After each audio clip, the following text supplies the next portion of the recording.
Hey you, welcome to the deep dive. So you're here because you're looking at that CEH V13 certification. Right. You've probably got some decent IT security foundations, maybe messed around with Kali a bit, played with some tools. Yeah, you're past the absolute beginner stage. Exactly. Yeah. And you want to bridge that gap to getting certified, but efficiently, Yeah. without the stress, without wasting time. Makes sense. So our mission today is pretty simple.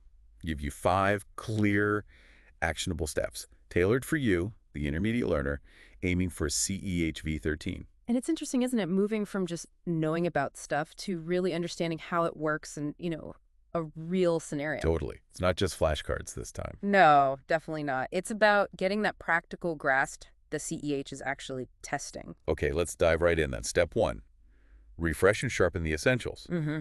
Now, you might think, I know the basics, but honestly, revisiting this stuff is key. It really is. Things like IP addressing. Yeah, like really nail down subnetting, CIDR notation, Yeah. and common ports and protocols. Not just the numbers, but what kind of traffic goes where, why it matters for security. Right. And maybe the most critical bit here, understand the function of tools in an attack chain. Mm-hmm. Like why Nmap first, then maybe something else. Exactly. Why use a proxy? What's its role? That kind of thinking. And that's crucial because the CEH questions, they can be subtle. Nuance, yeah. Knowing the fundamentals deeply helps you pick the right answer when two options look kind of similar. It's not just knowing Nmap scans ports, but understanding scan types, what they reveal. It underpins everything else, really. Yeah, it's like sharpening your sword before the battle, isn't it? Perfect analogy. Yeah. Gotta have a sharp blade. Okay, step 2, strategy time. You need to study the official CEH exam blueprint like it's your map. Definitely. Grab that from the EC Council site. It lists out all 20 modules the exam could cover. But here's the key insight, the thing people miss. Go on. They aren't all weighted equally, not even close sometimes. Right, so while you need awareness across the board, you gotta prioritize. Smart study. Focus your main effort on the heavy hitters.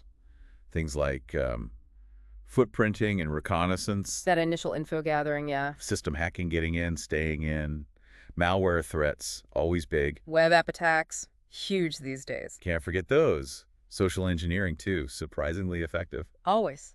And cloud and IoT security are really climbing up the list. So focusing on those, let's say, top 6 or maybe 8 modules, that's where you get the best return on your study time.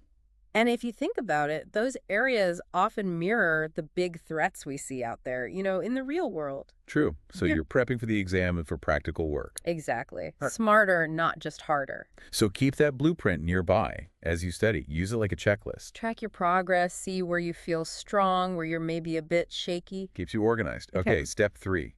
This is where the rubber meets the road. Ah, the hands-on bit. Yes. Practice in the lab, not just reading the book. This is so, so important. Theory is one thing, but CEH tests your understanding of how attacks are actually done. You can read about Nmat forever. But until you run it, see the output, figure out what it means, it's just abstract. Totally. So you got to get your hands dirty. Luckily, there are great resources now. Oh yeah, plenty. TryHackMe is fantastic. They even have specific CEH prep rooms, OS top 10 stuff, the pre-security pass. Really good for building up. Hack the box starting point is also decent for that more realistic but still approachable feel. Or build your own lab. VirtualBox, VMware, Get Kali running, Metasploitable, maybe DVWA or Juice Shop for web app practice. and just setting that up, Troubleshooting the setup, that's learning right there. Oh, absolutely. You start to see how things connect. Develop that muscle memory. So we're suggesting, what, at least 30 minutes a day? Ideally, yeah. Minimum. Practicing key tools, like Nmap, obviously. Hydra for passwords. Burp Suite for web stuff, definitely. Optimal for injections. Wireshark for sniffing packets. Nikto for web scanning. Getting comfortable with those core tools. And you'll see the concepts from the books just start to click. They Yeah. make sense when you do them. It builds that hacker's intuition. Recognizing patterns, Right. knowing the right tool for the job. It's real skill building. Could agree more. Yeah. Okay, step 4. Train your brain to think like CEH. Ah, the exam mindset. Multiple choice strategies. Exactly. It's not just rote memorization.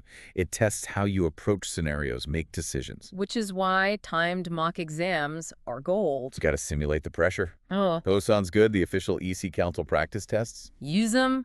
See how the questions are phrased. Manage your time. And analyze your mistakes. Don't just take the test. Figure out why you got something wrong. Learn to quickly ditch the obviously wrong answers. Yeah, narrow it down. Usually we did 2 plausible ones. And that's where your deeper understanding, your lab work, kicks in to pick the right one. Spotting keywords in the questions helps too. Definitely. Certain phrases point to specific tools or techniques. Like we said, intercepting HTTP traffic. Your brain should go straight to burp sweep. Brute force login over SSH. Hydra. Capturing packets. Wireshark. Maybe TCP dump. Your lab time builds those connections automatically. Makes it easier to tell similar-sounding tools apart. It's not just about using the tools in the lab. It's understanding what they do, why you use them when you use them. That's the hacker mindset the exam is looking for. Thinking like an attacker to be a better defender, essentially. Precisely. Understanding their perspective, their methods, that's ethical hacking. Okay, step 5. We're almost there. The final week. The home stretch. Polish, don't panic. Key advice right there. This week is for review. Reinforcing, not cramming new stuff. Aim for maybe, what, 1 or 2 modules a day, light review? Focus on areas you know you're weaker in. If cloud security felt tough, revisit that. Or specific malware types, maybe? Short quizzes, review your notes, keep things fresh. But, and this is critical, prioritize rest. Yes. Sleep, hydrate, take breaks. All-nighters will wreck you. You need a clear head. Trust the work you've already put in. You've done the heavy lifting. Exactly. CEH is a big deal, a great checkpoint. But it's one step on a longer journey. Approach it with confidence in your prep. Stay calm. Perfect. So quick recap of those 5 steps for you intermediate folks eyeing CEH V13. 1. Refresh those core fundamentals. Really sharpen them. 2. Use that official blueprint like a strategic map. Focus on the heavy hitters. 3. Get hands-on. Lab time is non-negotiable. 4. Train your brain for the exam style. Think like CEH wants you to think. Mock exams. Keywords. And 5.